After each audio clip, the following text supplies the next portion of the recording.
근심이 도리어 기쁨이 되리라. 한번 같이 하겠습니다. 시작. 근심이 도리어. 여러분 이 말씀대로 되시기를 축원합니다. 근심이 도리어 기쁨이 되리라. 오늘 성경 읽다 보니까 처음에 보면 이런 말이 계속 나오죠. 조금 있으면 나를 볼 수 없을 것이며 또 조금 있으면 나를 볼 수 있을 것이다. 계속 그런 말 나오죠. 그거 무슨 뜻인지 아시겠습니까? 잘 모르는 분도 있을 거예요. 그럼 설명해 드릴게요. 조금 있으면 나를 볼 수 없을 것이며, 예수님이 하신 말씀이에요. 지금 제자들에게. 또 조금 있으면 너희들이 나를 볼 수 있을 거다. 그러니까 볼 수 없도록 되었다가 다시 볼 수 있게 된다는 얘기잖아요.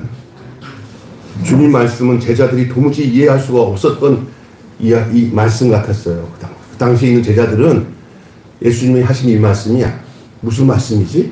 어리둥절했어요. 여러분도 지금 이 말씀을 좀 같이 읽으면서 도대체 이게 무슨 말씀이 하고 어리둥절하신 분도 있을 거예요. 예수님이 제자들에게 조금 있으면 넌 날 못 본다. 그러나 또 조금 있으면 날 본다. 잠시나마 예수님을 볼 수 없었지만 조금만 더 지나니까 또 볼 수 있게 되었다. 그 말이거든요. 그게 뭐죠? 이 제자들 가운데 그 누구도 이 깊은 뜻을 알지 못하고 정정긍긍하고 있을 때 주님은 이 사실을 자상하게 설명해 주시면서 주의 이름으로 기도하면 성령 받고 슬픔이 변하여 기쁨이 될 것이라는 결론적인 말씀을 하십니다. 오늘 이 말씀을 이해하려면, 전체적으로 이해하려면 지난주 계속 제가 말씀드렸던 성령이 누구신지, 예수님이 보혜사 성령을 보내신 후에 자신은 제자들을 떠나셨지만 떠난 게 아니라 보혜사 성령이 오셔가지고 그들을 진리 가운데 인도하신다는 그 놀라운 사실들을 말씀드렸어요. 그것을 알고 있으면 이 말이 무슨 말인지를 아는 거예요. 첫째로 죽음 바로 영원한 생명의 시작이에요. 여기 기독교의 역설적인 진리가 뭔지 알아요? 죽어야 사는 거예요. 안 죽으면 생명이 안 와요. 여러분이 새 생명을 가지고 이 땅에서, 예수 생명을 가지고 이 땅에서 믿음 생활을 하려면은 여러분의 옛사람이 예수와 함께 십자가에서 죽어야 돼요. 죽으라는 말 하니까 기분 나빠요? 근데 이거는 꼭 죽어야 새 생명 가운데 살 수 있는 근거가 거기 있는 거예요. 예수님이 우리를 위해서 제일 먼저 그렇게 하셨어요. 자신이 죽었어요. 그리고 우리 하나님께서 그 예수를 살리셨어요. 누구를 살리기 위해서? 우리를 살리기 위해서. 그래서 죽음은 영원한 생명의 시작. 따라서 합시다. 죽음, 영원한 생명의 시작. 죽음이 없이는 부활이 없어요. 여러분, 예수 그리스도의 죽음은 우리를 생명 얻기 위한 죽음이었습니다. 그것이 십자가예요. 예수님은 죽음이 임박했으며 십자가에서 죽은 지 제3일 만에 다시 살아날 것을 제자들에게 계시하셨습니다. 십자가와 부활을 통해 구원 사역이 완성됨을 아셨기 때문입니다. 부활의 주님이 영광스럽게 승천하신 후에 새로운 보혜사이신 성령님이 오실 것, 새로운 방식으로 예수님이 임재하신다는 거예요. 육신을 가졌던 예수님은 떠나가셔서 승천하니까 아쉽기도 하고 이별의 아픔이 있을 수 있지만 예수님이 그 이전에 제자들에게 말씀하셨어요. 내가 떠나는 것이 너희에게 유익하리라. 내가 너희들에게 다시 오는데 지금 방식이 아닌 새로운 방식으로 내가 너희에게 온다. 보혜사를 보낸다. 그분이 너희에게 들어오면 내가 너희 안에 들어간 거랑 마찬가지다. 그렇게 말씀하신 거예요. 그게 바로 보혜사 성령님이 오실 것을 말씀하셨습니다. 새로운 방식으로 임재하여서 제자들과 함께 동행하실 것을 계시하셨어요. 예수님이 육신으로 있을 때보다 훨씬 더 예수님을 확실하게 알 수 있도록 성령님이 오신 거예요. 두세 사람이 주의 이름으로 모인 곳에 함께 하신다는 약속도 거기서 근거해서 하신 말씀이에요. 주님의 재림을 기다리며 사는 우리는 주님을 육신으로 볼 수는 없지만 지금 우리들은 예수님이 승천하신 후에 성령이 오신 이 교회 시대, 지금 우리의 시대, 앞으로도 계속 올 시대일 수도 있어요. 예수님 오시기 전까지는.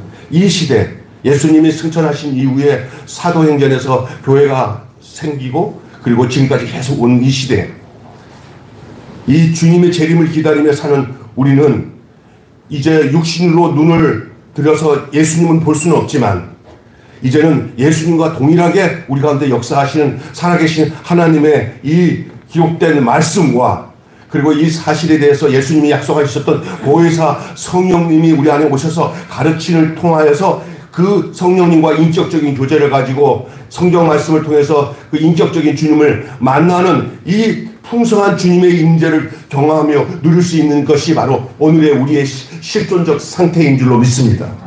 아멘. 여러분 지금 어떤 사람은 아유 그냥 살아계신 예수님 내가 직접 봤으면 내가 확실하겠어.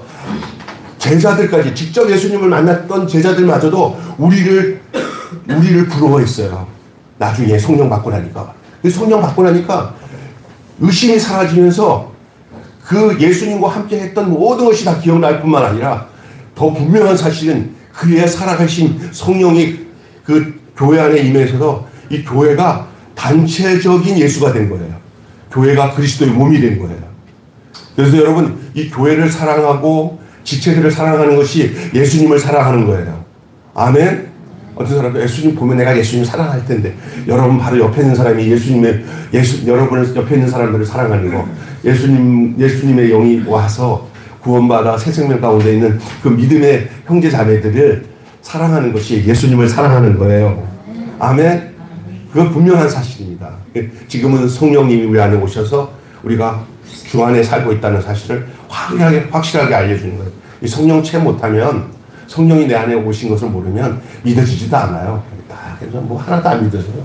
성령 없이 신앙생활하는 사람은 가짜예요.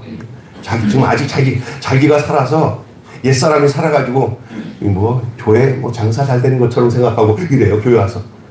형제간이라도 뭐 친척간이라도 아니면 뭐 친구간이라도 도우면 제 친구가 그러더라 옛날에 야 사업 잘 되냐 그래서 목사인데 무슨 사업이냐 그랬더니 나 너 거기 사업이야 임마 그러면서 나한테 그러더라고. 이게 뭐냐 영적으로 살아있지 못하니까 이게 뭔지 모르는 거예요. 교회는 이 세상 사업이 아니에요. 예수님의 몸이에요. 여러분이 예수님의 몸에 붙어있는 지체인 줄로 믿습니다. 아멘. 서로 예수님 몸을 이루는 거예요. 그러니까 예수님의 3대 사역이 있잖아요. 가르치고 전파하고 또 고치시는 이 3대 사역이죠. 그게 교회의 3대 사역 똑같은 거예요. 그러니까 지금 예수님이 하실 일을 지금은 성령이 오셔서 교회를 통해서 예수님이 하신 일을 하고 있는 거예요. 우리 매일 교회가 선한 일을 하고 어려운 사람 돕고 하는 것도 성경에 보니까 예수님이 정말 가난한 자들, 헐벗은 자들을 사랑하셨잖아요. 그 부분을 우리가 하고 있는 거예요. 그리고 예수님을 통해서 수많은 영혼들이 구원받았잖아요. 교회를 통해서 그 영혼들이 구원받고 치료받아야 되는 거예요. 할렐루야. 교회가 그 예수님의 몸이란 말이에요. 지금 성령님이 우리 안에 오셔서 우리가 늘 주님과 동행하는 삶은 이 교회 안에서 가능하게 된 거예요. 주의 임재를 풍성하게 누릴 수 있는 것이죠. 매 순간 주님 안에서 살고 있음을 이렇게 확신하고 있는 거 아닙니까? 자, 아까 전에 죽음, 영원한 생명의 시작이잖아요. 다음은 슬픔, 충만한 기쁨의 시작이에요. 아까 전에 죽음은 생명의 시작이라고 그러고 영원한 생명의 시작이라고 그러고 슬픔은 충만한 기쁨의 시작이에요. 앞과 뒤가 잘 안 맞는 말 같은데 이게 통하는 거예요. 슬픔, 충만한 기쁨의 시작이에요. 예수님의 죽으심은 말할 것도 없고 부활 후에 예수님의 승천 또한 제자들에게는 큰 슬픔과 아픔이었어요. 예수님의 죽으심은 저들에게 얼마나 공포스러웠어요. 그러나 조금 있으니까 부활로 그 기쁨이 드러났어요. 예수님 부활하셨다. 이 부활의 기쁨이 얼마나 놀랐습니까? 죽은 예수님이 살아서 저들에게 나타나서 도마에게도 나타났어요. 베드로에게도 나타났어요. 엠마오로 가는 제자들에게도 나타났어요. 그리고 살아계신 그 부활하심을 드러냈을 때 저들은 그 부활의 감격, 막달라 마리아와 그 여자들이 그 무덤문에 찾아갔을 때 예수님이 나타났어요. 얼마나 기쁜지 말로 다 할 수가 없어요. 잠시 예수님이 사라진 것 같았어요. 완전히 죽은 것 줄 알았어요. 그러나 부활의 기쁨이 있었어요. 그리고 또 한 번에 또 이별의 아픔이 있었어요. 예수님이 승천하셨어요. 이별의 아픔. 그러나 그것도 조금 지나니까 오순절 성령이 이 땅에 임하심으로 성령이 다시 오심으로 인해서 그 성령으로 인하여서 온 기쁨이에요. 이날은 주의 날일세 성령님이 임하실 그날이에요. 저들이 성령님이 하고 나니까 그냥 모든 의심이 사라지고 예수님이 곁에 없는 게 아니라 예수님이 곁에 있는 예수님이 따라서서 안으로 들어오셨다. 아멘. 자, 안전한 거예요.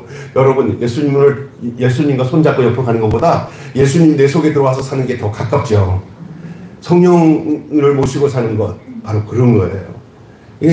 그런 사람들은 이제는 두렵지 않아요. 한 예를 들어볼까요? 베드로 보세요. 예수님을 믿는다고 하지만 예수님에 대해서 모른다고 배반했잖아요. 그런데 나중에 그 성령이 임하고 베드로에게 성령이 임하니까 여러분 사도행전에 보니까 막 그냥 베드로에게 예수를 전하지 못하게 하니까 베드로가 뭐라 하냐면, 야, 내가 보고 들은 것을 증거하지 않을 수 없다. 그렇게 담대히 증거하고 예수님을 부인하지 않겠다고 인간적으로 얘기했을 때는 3번 부인했어요. 그냥 성령이 임하고 난 뒤에는 베드로는 절대 부인하지 않았어요. 나중에 예수님처럼 십자가에 못 박혀 죽었어요. 폴리캅이라고 하는 요한의 제자는 폴리캅이라는 교부라고 있어요. 80세 넘어서 불에 타 죽었어요. 근데 너무나 인격이 고상해서 그 로마 군인이 군대 장관이 와가지고 군대 장교가 와가지고 사형 집행 안 할 테니까 한 번만 예수 모른다고 부인하면은 당신 내가 살려주고 싶다고 고매한 인격의 이 귀한 분이 불타 죽으면 어떻게 합니까? 한 번만 예수 모른다고 얘기하시고 그리고 난 뒤에 다시 믿으면 되지 않습니까? 그렇게 얘기를 했어요. 폴리캅이라는 사람. 그때는 폴리캅이 이렇게 얘기했습니다. 내 80평생 우리 예수님이 나를 한 번도 부인하지 않으셨는데 내가 어떻게 예수님을 부인할 수 있습니까? 나 부인 안 합니다 하고 화형당하고 죽었습니다. 아주 유명한 일화예요.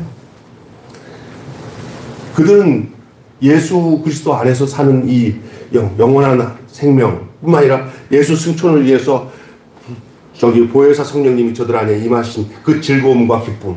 여러분, 성령 받으면 기뻐요. 하나님 나라는 오직 성령 안에서 의와 희락과 평강이라. 따라서 합시다. 하나님 나라는 오직 성령 안에서 의와 희락과 평강이라. 여기에 평강이가 있고 여기 희락이가 있어요. 목사님 이름이 또 평강이라는 이름을 갖고 있잖아요. 근데 우리 교회에 희락이라는 이름을 가진 사람이 저 앞에 있습니다. 희락이. 하나님 나라는 기쁨이 있어요. 여러분, 구원받는 기쁨. 우리가 이 땅에 살면 막 슬픈 일이 막 오잖아요. 그런데 그 슬픈 일을 이길 수 있는 방법이 하나도 없어요. 순간적으로 내 슬퍼했던 어떤 문제가 해결되어서 잠시 기쁠 수 있지만, 그러나 그것은 잠시간이지만 근원적인 게 아니에요. 그러나 예수 성령이 내게 임해서 하나님 나라가 내 안에 임하게 되면 근본적으로 기뻐져요. 여러분, 그것을 여러분 소유하시기를 주님은 축원합니다. 그게 바로 성령이 임하신 거예요. 성령은 내 안에서 내가 하나님의 자녀인 것을 계속 증거해요. 너 걱정하지 말아라. 내가 널 지킨다. 너가 지킨다. 세상이 너를 힘들게 해도 너는 내 거다. 이렇게 얘기하시는 거예요. 여러분, 그 성령님이 여러분에게 임하심을 기뻐할 수 있는 여러분 되시길 바랍니다. 2025년은 맨날 성령으로 즐거워하고 기뻐하시며 찬양하며 어떤 어려움이 와도 슬픔이 와도 어둠이 와도 성령 안에서 즐거워할 수 있는 여러분 되시기를 바랍니다. 아유, 목사님 그렇게 하고 싶어요. 그런데 현실이 녹록지가 않아요. 일단 현실에 매이지 마세요. 성령님에게 매이시오. 하나님께 매이세요. 이 땅에서 평생 살 거예요? 언제 가요? 그러니까 이미 하나님 나라가 내 안에 임한 것을 인정하고 그것을 선언하고 사시기를 주님의 이름으로 축원합니다. 아멘. 제자들의 그 슬픔을 기뻐하는 건 누구예요? 세상이에요. 예수님이 십자가에 죽으실 때 제일 기뻐했던 게 마귀와 사탄이에요. 패션 오브 크라이스트 영화, 열정의 그리스도 그 영화를 보면은 예수님이 십자가에서 죽으니까 거기서 잠시 귀신 나오더라고요. 막 좋아하더라고요. 예수님 십자가에 죽을 때. 그러다가 나중에 예수님이 다시 살아나니까 이것들이 그때 쏘았다 와 하고 막 난리 치더라고요. 한번 영화 다시 한번 보시면 나와요. 예, 이상하게 생긴 귀신 하나 나와요. 그게 뭐냐, 하나님이 사탄을 잡으려고 덫을 놓은 게 예수님을 죽이신 사건이에요. 인간이 구원받을 수 있는 길이 예수님이 죽는 데서 있는 거예요.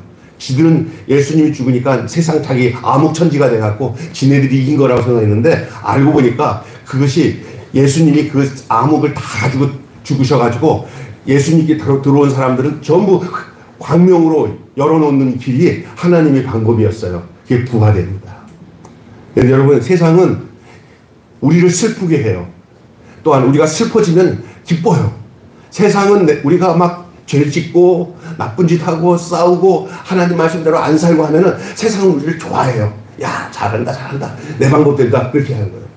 그런데 우리가 그 세상이 기뻐하는 그 잠시의 기쁨 속에 우리가 견디고 참고 말씀을 붙들고 있으면 조금만 지나면 성령께서 그 어둠을 다 물리치시고 우리를 당신의 품으로 이끄시는 그 축복의 날, 그 기쁨의 날이 반드시 온다는 것이 오늘 성경 말씀입니다. 여러분, 성령님이 임하시는 날, 내 안에 광명한 빛이 들어온 날, 여러분, 예수님의 승천으로 생기는 이별의 아픔 또한 오실 성령님의 큰 은혜 안에서 충만한 기쁨으로 변한다는 거예요. 제자들의 슬픔을 기뻐했던 세상 사람들은 제자들의 슬픔이 큰 기쁨으로 변하는 순간 영원한 슬픔에 잠기게 하는 거예요. 우리는 어둠의 영인 사탄의 세력과 악한 귀신들을 슬프게 해야 할 존재들이에요. 다시 얘기합니다. 우리는 어둠의 영과 저 세상의 악한 영들이 우리 때문에 슬퍼지게 만드는 사람들이 돼야 돼요. 저들이 우리 때문에 기뻐하고 우리가 슬펐지만 역전이 되어서 도리어 어둠과 악한 영들이 우리 때문에 슬퍼해지는 역사가 일어나는 것이 우리가 성령 안에서 믿음으로 승리하면서 나사렛 예수 이름으로 마귀를 물리치고 날마다 하나님 안에서 의와 진리와 생명 가운데서 사는 그 모습을 보여주면 사탄이 아이고 그냥 슬프다 슬퍼. 우리가 잘못된 걸 좋아하는 게 사탄이에요. 그러나 우리가 예수 안에서 기뻐하면 사탄은 슬퍼지는 거예요. 여러분, 이 땅에 사는 동안에 악한 마귀와 사탄을 슬프게 해드리는, 슬프게 만드는 여러분 되시기 바랍니다. 언제 그들이 나를 슬프게 했지만 이제는 아니야. 내가 보면 너를 슬프게 할 거야. 그것이 우리 주님이 우리에게 오셔서 성령으로 오셔서 우리를 살리신 이유예요. 여러분, 마귀를 슬프게 한다는 기쁨 좀 가지십시오. 못 느껴요? 여러분이 기쁘게 살면 마귀는 슬퍼요. 내가 슬퍼지면 마귀는 기뻐요. 그래갖고는 잠시예요. 우리가 기억해야 될 것은 우리는 이미 예수 그리스도와 십자가에서 골고다에서 승리한 그 승리를 외치며 살아가야 할 존재들입니다. 여러분 누가 그러더라고요. 싸우다가 우리가 지면 우리는요 녹화방송 속에 사는 사람들이에요. 이미 갈보리 십자가는 옛날 갈보리 십자가에서 우리 예수님 죽었지만 사실은 이거는 어디까지 유효하냐면 우리가 마지막 주님 앞에 쓸 때까지도 그 존재가 그 시제가 거기에 있는 거예요. 우리는 녹화방송 속에 사는 거예요. 이미 마귀의 세력은 예수님의 십자가에서 다 끝난 것을 믿으시기를 바랍니다. 성령님은 그걸 우리에게 가르쳐주는 분이에요. 너희들은 십자가에서 이 세상을 대해서 이겼다. 너희들은 이긴 거다. 왜 녹화방송 보고 벌써 예수님이 KO를 이겼다는 걸 다 알면서도 왜 돌아가면서 쏟고 있어요. 이미 예수님께서 사망 권세 이기시고 우리를 살리시고 우리를 구원하신 줄 믿습니다. 이 땅에서 사는 건 우리가 견디면서 사는 거예요. 이제는 그 기쁨을 조금만 견디면 된다. 그걸 알고 있는 거예요. 그게 복음이에요. 아휴, 그냥 싸우다가 어떻게다가 지면은 천국 가는 거고 이기면 천국 가는 거고 지면 저기 지옥 가는 거겠지. 이거 아니에요. 이미 이겼어. 우리는 저기 벌써 녹화방송 보고 사는 거예요. 지금 우리가 어디 갈보리 십자가에서 예수님이 십자가에서 마귀 사탄 다 해결하시고 부활하신 사건은 과거에 있었던 어떤 한 사건이 아니라 그것은 영속적으로 우리가 천국 가는 그 시점까지 그게 쭉 유효한 거예요. 우리는 이미 구원받았습니다. 그게 구원의 확신이에요. 교회 다니면서 아유 천국 갈지 지옥 갈지 내가 구원받았는지 안 받았는지 모르겠어. 이거 다 예수님이 오신 것을 모르는 거예요. 예수님이 오신 이유가 뭐예요? 이 구원의 확신에 대한 얘기가 성경의 얘기잖아요. 여러분 그 확신 속에서 살 때 우리가 영적 전쟁에도 이길 수가 있는 거예요. 마귀에게 당하지 않습니다. 좌절하는 것 마귀가 좋아해요. 슬퍼하는 거 마귀가 좋아해요. 아무래도 안 돼. 나는 도저히 안 돼. 내 인생은 망했어. 이게 다 마귀가 갖다 주는 말인 줄 믿습니다. 절대 아니에요. 우리가 이겼어요. 누구 안에서? 예수 이겼네. 예수 이겼네. 예수 뭐를 이겼네? 사탄을. 잘 아는 찬송이니까 한 1절만 합시다. 예수 이겼네. 예수 이겼네. 예수 사탄을 이겼네. 아멘. 그래서 기뻐해야 돼요. 여러분 오늘도 승리의 기쁨이 여러분 속에 있기를 바랍니다. 주님의 삶이 그랬듯이 신앙인들의 삶에 들이오는 어떤 슬픔과 아픔의 그림자는 영원하지 않습니다. 그래서 오늘 본문에 잠시 하는 말이에요. 너희가 잠시 나를 보지 못하지만 또 잠시 있으면 나를 본다는 얘기가 그 얘기예요. 성령 안에서 우리와 동행하시는 주님을 날마다 새롭게 만나며 예수 믿는 즐거움을 누릴 수 있습니다. 신앙생활이 즐거우시기를 바랍니다. 여러분 신앙생활 즐거우시기 바랍니다. 목사님 현실이 너무나 어려워서 내가 신앙생활 즐겁게 하려고 했는데 잘 즐겁게 안 되오잖아요. 그러면 쫓지 마세요.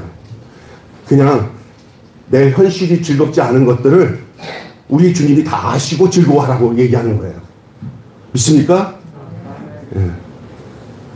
시험 치는 학생이 시험 문제가 너무 쉬우면 재미없어요. 좀 어려워야 제대로 공부하는 친구들이에요. 여러분 인생에 조금 어려운 일이 있을 때 이것에 낙심하지 마십시오.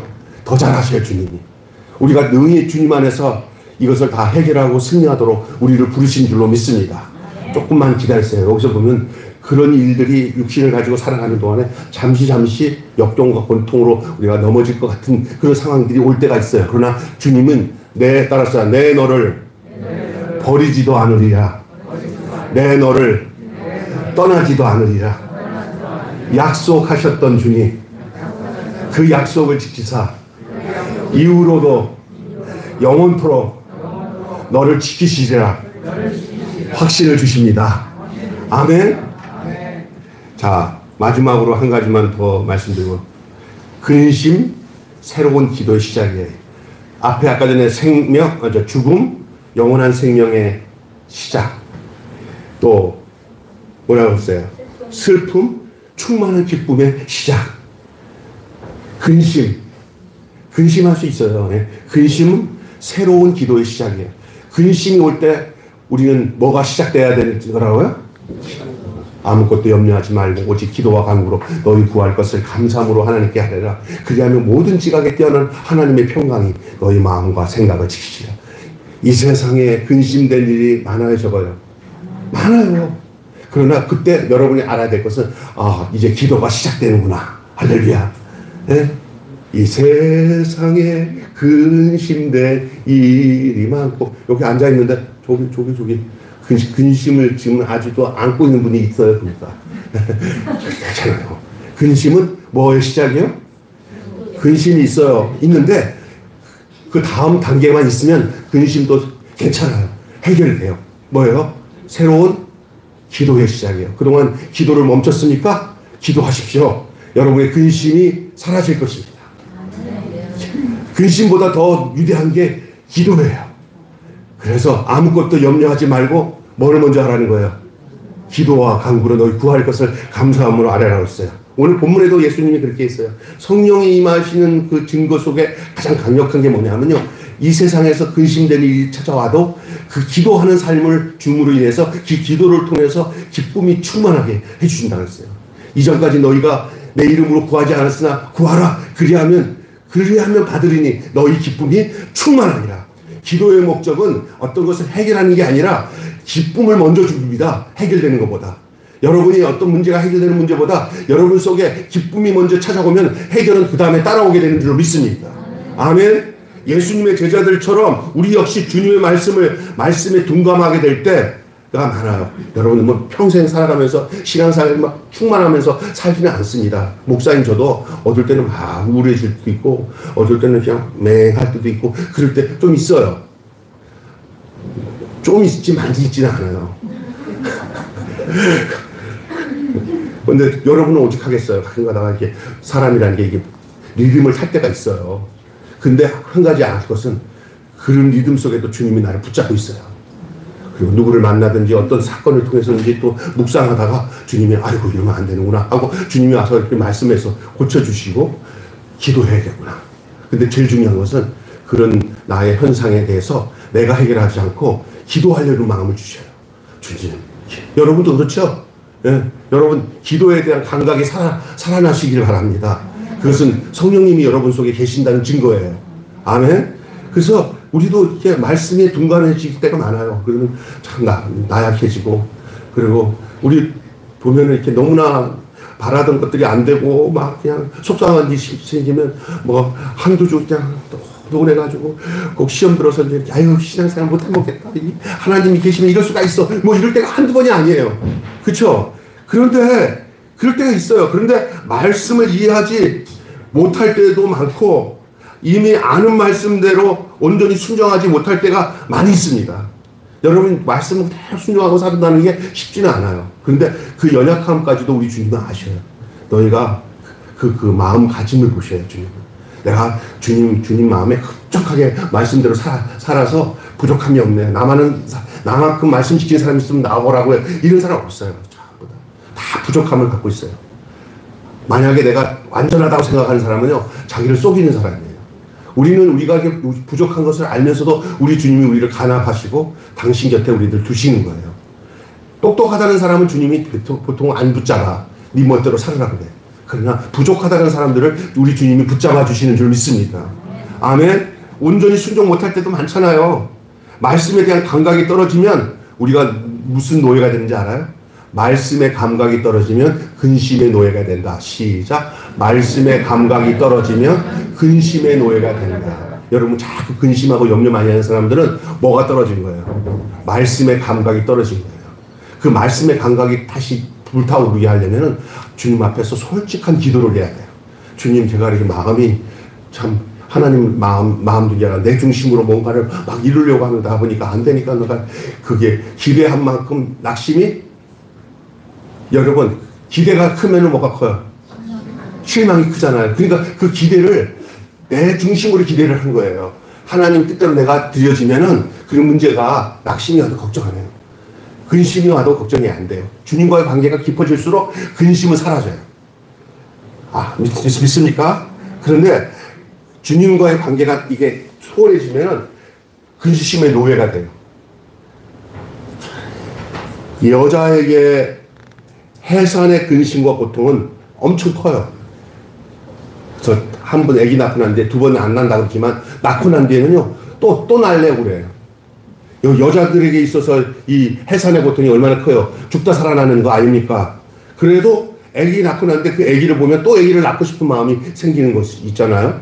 그 새 생명을 기르는 그 기쁨이 충만해져서 그 어려움 또 해산의 고통과 수고를 또 받아들여요. 여러분 근심이 이 세상에서 큰 게 아니라 기쁨이 더 크면은 근심을 이기게 되는 줄 믿습니다. 그래서 예수님께서 또 사도 바울도 그 그 데살로니가서에서 이렇게 얘기하잖아요. 항상 기뻐하라, 쉬지 말고 기도하라, 범사에 감사하라. 항상 뭐 하라고? 이 신앙생활하면서 교회 다니면서 얼굴이 늘 우거지같이 이렇게 찡그리면서 뭐 사람 만나면 막 입에서 불평만 하고 짜증만 내고 우리는 아이고 너 교회 뭐하러 다니냐 그러죠. 근데 그렇지 않은 사람이 예수 믿고 난 뒤에 마음이 은혜가 돼가지고 성령 안에 사는 사람은 늘 어떤 일이든 주님이 주시는 기쁨으로, 구원받은 기쁨으로, 은혜 받은 기쁨으로 살아야 된다. 이걸 그냥 단순하게 받아들여갖고 늘 살면서 어려워서 사장님은 여기 아주머니 이런 어려운데도 늘 이렇게 얼굴이 밝아요, 기뻐요, 그잖아요. 그러면 그것이 그냥 뭐가 되는 거야? 복음 증거하는 아주 대단한 역할이 되는 거예요. 우리 여기 신령교실에 와서 찬양하시는 우리 박희봉 목사님은 여러분 아시지만 그냥 막 얼굴이 충만해요. 근데 어느 날 목사님 오늘은 이렇게 얼굴이 약간 아니 괜찮아요. 그러니까 좀 이따 또 기뻐요. 그런데 아까 전에 왜 이렇게 찌가 그랬습니까? 집에서 사모한테 시달려가지고 아주 짜증날 뻔했는데 여기 와서 할머니들이랑 같이 하고 나니까 풀려졌어 그러더라고요. 사모님이 맨날 힘들게 해요. 그런데 그 기쁨이 크니까 도리어 가서 사모님한테 잘해요. 얼마나 잘하는지 몰라요. 그래서 저 형수님이 그러죠. 아, 형수님, 목사님 얼마나, 아유, 하여간 자기만 좋대. 자기는 힘든데 자기만 좋대. 그래도 싫어요? 나 좋대. 여러분, 내 하나 기쁘면 막 시험 들만한 것들도 다 이겨내는 줄 믿습니다. 예? 그리고 어저께는 얘기하는데 저기 106살 된 할머니 돌아가셨대요. 우리 아는 그 친구 어머니 가가지고 갔더니 절반 정도 이상이 예수를 안 믿고 가족 식구들이 절반이 믿는데 갑자기 발인 예배를 인도하라는데 하나님 준비 하나도 안 되는데 어떻게 할까 그러는데 여기 와서 하는 거 있잖아요. 천국 가는 약도. 천국 가는 약도를 그냥 거기서 사람들이 처음에 막 이렇게 막 그냥 가족끼리 싸움 날 밤처럼 막 하면서 회방 놓던 가족 친구들이 천국 가는 약도 하면서 그 어머니 얼굴이 천사 같대요. 천사. 이 106살로 돌아가셨는데 그게 증거가 되니까 그것을 가지고 천국 가는 약도를 했더니 거기 계셨던 가족 식구들이 전부 그냥 그 복음을 받아들였다고 하면서 아주 신바람 나서 좋아하는 거예요. 여러분, 어떤 환경이 어렵게 만들 때 우리는 더 기뻐해야 돼요. 믿습니까? 여러분 이렇게 하시면 돼요. 자꾸 우울해지거나 근심 일이 생길 때 뭐 하라고 신호 보내는 거예요? 기도하라고 신호 보내고 또 뭐 하라고? 기뻐하라고 신호 보내는 거예요. 근심은 뭘 이겨요? 기쁨을 이기는 거예요. 그 기쁨은 어디서 오냐? 새로운 기도가 시작될 때 기쁨이 오는 거예요. 여러분, 근심된 일 때 새로운 기도가 시작되는 줄로 믿으시길 바랍니다. 더 기도 말하는 거, 더 기도. 주의 이름으로. 오늘 성경 말씀에 나오는 내용이가 뭐냐면은 예수님께서 이전에는 너희가 내 이름으로 구하지 아니하였으나 구하라. 그리하며 받으리니 너희 기쁨이 충만하리라. 기도 후에 나타나는 현상이 기쁨이에요. 충만한 기쁨. 여러분 기도하고 여러분 속에 기쁨이 올라올 때까지 기도하세요. 기도할 때 기쁨이 안 올라오고 아직도 막 속이 상해 상태에서 그냥 기도 멈추지 마시고 기도 다 끝났을 때 마음속에 알게 모르는 기쁨이 막 올라올 때까지 그 근심의 문제를 가지고 기도하셔야 됩니다. 그 절반 정도 하다가 하면은 다시 쏙 그냥 물이 올라오다가 쏙 빠지는 것 같아요. 이 펌프에 이렇게 하다 보면 물이 꺼르륵 할 때 에이 하고 하면 그냥 물이 쭉 빠져버려요. 소용없어요. 막 해가지고 이 펌프에서 물이 팍 나와가지고 걸걸걸걸 나올 때까지 기도하십시오. 아멘. 그 기도를 하는 거예요. 그 기도. 기도하면은 근심이 변해서 기쁨이 됩니다. 이전에는 너희가 내 이름으로 구하지 않았으나 구하라. 그리하면 받으리니 너희 기쁨이 충만하리라. 누가 하신 말씀이에요? 예수님이 하신 말씀이에요. 오늘 성경 한번 다시 찾아보세요. 몇 절이에요? 23절 24절 시작. 그날에 너희가 아무것도 내게 묻지 아니하리라. 내가 진실로 너희 이르노니 너희가 무엇이든지 아버지께 구하는 것을 내 이름으로 주시리라. 지금까지는 너희가 내 이름으로 아무것도 구하지 아니하였으나 구하라. 그리하면 받으리니 너희 기쁨이 충만하리라. 이 너희 기쁨이 충만해지는 이 예수님의 이름으로 기도할 때 예수님이 하신 말씀이에요. 내 이름으로 너가 기도하면은 이 기쁨을 충만하게 하시리라. 누구 사역이냐? 성령님의 사역입니다. 성령님이 내 속에서 주님이 주시는 기쁨을 이게 충만하게 부어주신다는 거예요. 어느 때? 너희가 근심할 때. 너희들 앞이 캄캄할 때. 여러분이 기쁨이 올라올 수 있는 전호의 찬스입니다. 앞이 캄캄할 때가 기쁨이 돌아올 수 있는 전호의 찬스입니다. 영적인 축복의 찬스입니다. 그것을 성령님이 그렇게 역사하신다고 약속하는 말씀이에요. 이거 여러분 올 한 해를 살아가면서 잊지 마십시오. 여러분에게 가끔가다 답답한 일이 당할거나 어두운 일이 당할거나 마음에 좀 좋지 못한 일이 있을 때 여러분 속에 신호 체계가 바뀌어지기 바랍니다. 기도하라고 신호하는구나. 할렐루야. 기쁨을 주려고 주님께서 내게 근심이라는 신호를 보내는구나 하고 근심을 신호로 바꾸시기를 바랍니다. 근심에 묻히지 마시기 바랍니다. 근데 여러분 근심하다. 아이고 죽겠다. 아이고 교회 이거 먹어. 나 말이고 난 못다니겠다. 이런 마귀가 아이고 좋다. 이렇게 되는 겁니다. 여기서 이겨야 됩니다. 지금은 정말 그런 시대입니다. 나라를 향해서 개인의 가정에서 개인 여러분에게 이런 영적인 해안이 열려지길 바랍니다. 다시 말합니다. 근심은 뭐의 시작이다? 기도의 새로운 시작이다. 아멘. 결론 맺고 마치겠습니다. 슬픔은 충만한 기쁨의 시작이고 죽음은 영원한 생명의 시작이잖아요. 근심은 새로운 기도의 시작입니다. 여러분 신앙생활이 즐겁습니까? 괴롭습니까? 혹시 여기 신앙생활이 괴로운 분들은 오늘 이 시작을 다시 하시길 바랍니다. 아멘. 여러분의 삶 속에 죽음, 슬픔, 근심 이것들은 우리로 하여금 새롭게 시작하는 요소라는 사실을 기억하시길 바랍니다. 신앙생활이 즐거우십니까? 괴로우십니까? 괴롭지도 않고 즐겁지도 않아요. 그런 사람들이 더 많은 것 같아요. 즐거우셔야 돼요. 교회 다닌다는 게 즐거워야 돼요. 내게 교회가 있다는 게 감사하고요. 예배가 있다는 게 감사하고 하나님 말씀을 들을 수 있다는 게 감사하고 즐거워지시기를 바랍니다. 아멘. 예수 믿는 즐거움이 충만하십니까? 아멘. 아니면 오랜 세월 신앙생활을 한다고 하지만 마음의 근심과 걱정과 슬픔이 더 많습니까? 기쁨의 날이 반드시 올 줄을 믿으시길 바랍니다. 오늘 예수님이 하신 말씀이에요. 그날과 하나님의 언약에 초점을 맞추십시오. 그날이 이제 이날이 돼야 돼요. 이날은 찬송가 있잖아요. 성령님이 임하신 날, 예수님 부활하신 날. 아멘. 여러분 기쁨이 변해서 슬픔이 변해서 기쁨이 되는 역사, 죄 대신 화관을 주시는 역사가 있게 될 줄로 믿습니다. 기쁨이 반드시 올 거예요. 그날과 하나님의 언약에 초점을 맞추세요. 그러면 성령님 안에서 기쁨이 충만한 삶을 누릴 수가 있게 될 것입니다. 우리 안에 있는 기쁨, 성령님이 임하신 증거입니다. 우리 안에 내가 알지 못하는 현실을 답답한데도 이상하게도 그냥 먼저 기쁨이 와요.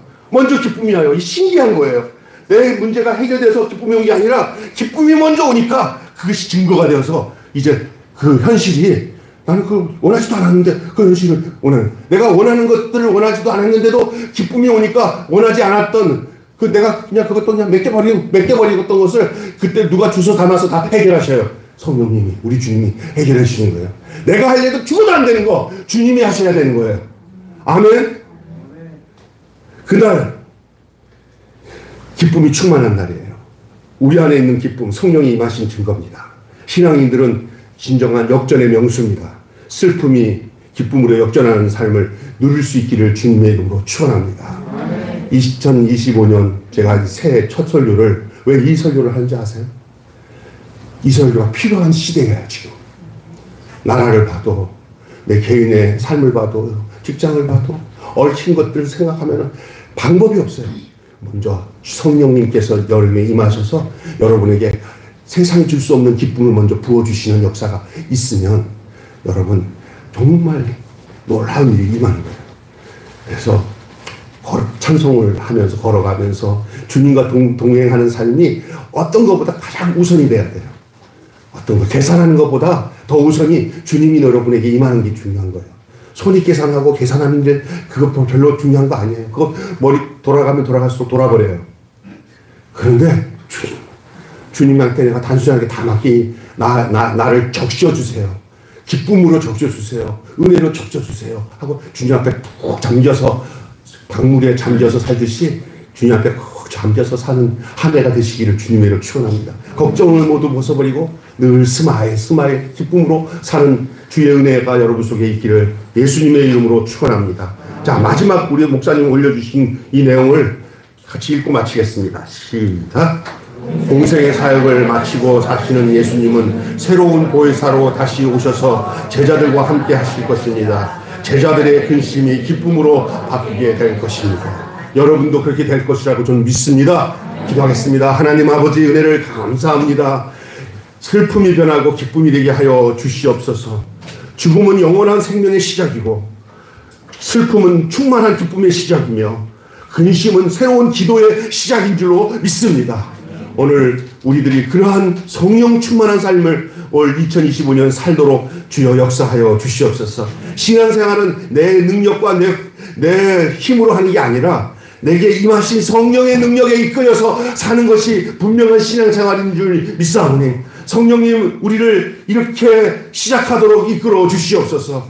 죽음에서 영원한 생명으로 시작되도록 이끌어 주시옵소서. 주님, 슬픔이 충만한 기쁨으로 시작되게 하여 주시옵소서. 근심이 새로운 기도로 시작되게 도와주시옵소서. 우리 모든 우리 매일교회 성도들 2025년도 살아가는 동안에 갑갑한 세상을 살아간다 하더라도 내게 주님이 계심으로 나는 두려움도 없고 걱정도 없고 도리어 주님이 내게 새롭게 시작하신 놀라운 역사를 맛보며 살아간다는 확신을 가지고